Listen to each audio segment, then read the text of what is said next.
Calcule en appliquant les propriétés des opérations et cite là où les propriétés utilisées. Donc là, on vous demande clairement d'aller rechercher les propriétés soit sur la grosse synthèse de la page 6, soit sur la page 4 et 5 qui vous explique en détail tout ce qui concerne la théorie.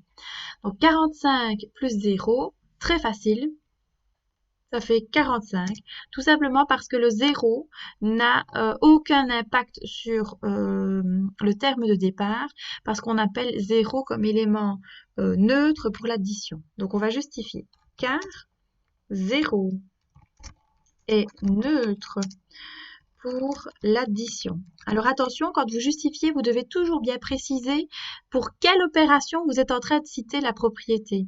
Si vous dites simplement 0 est neutre, c'est faux, parce que 0 n'est pas neutre pour la soustraction, 0 n'est pas neutre pour la multiplication et non plus pour la division.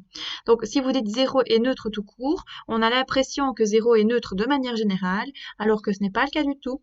0 est neutre uniquement pour l'addition, donc il faut bien préciser l'opération avec laquelle vous êtes en train de travailler. Alors, 427 fois 25 fois 0 fois 12. Quand on voit ceci, on se dit, oh là là, si je dois faire 427 fois 25, je suis déjà mal barre, multiplié encore par 12, c'est énervant, surtout qu'il s'agit du calcul mental. Chance pour nous, on a un facteur qui est égal à 0. À partir du moment où un seul facteur est égal à 0, la réponse finale, donc le produit, est 0, parce que 0 est absorbant pour la multiplication. De nouveau, précisez bien de quelle opération il s'agit, parce que si vous dites que 0 est absorbant tout court, c'est faux.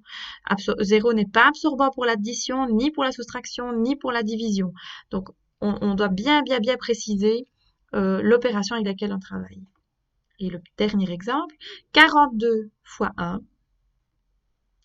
42 fois 1, ça fait 42, car 1 est neutre pour la multiplication.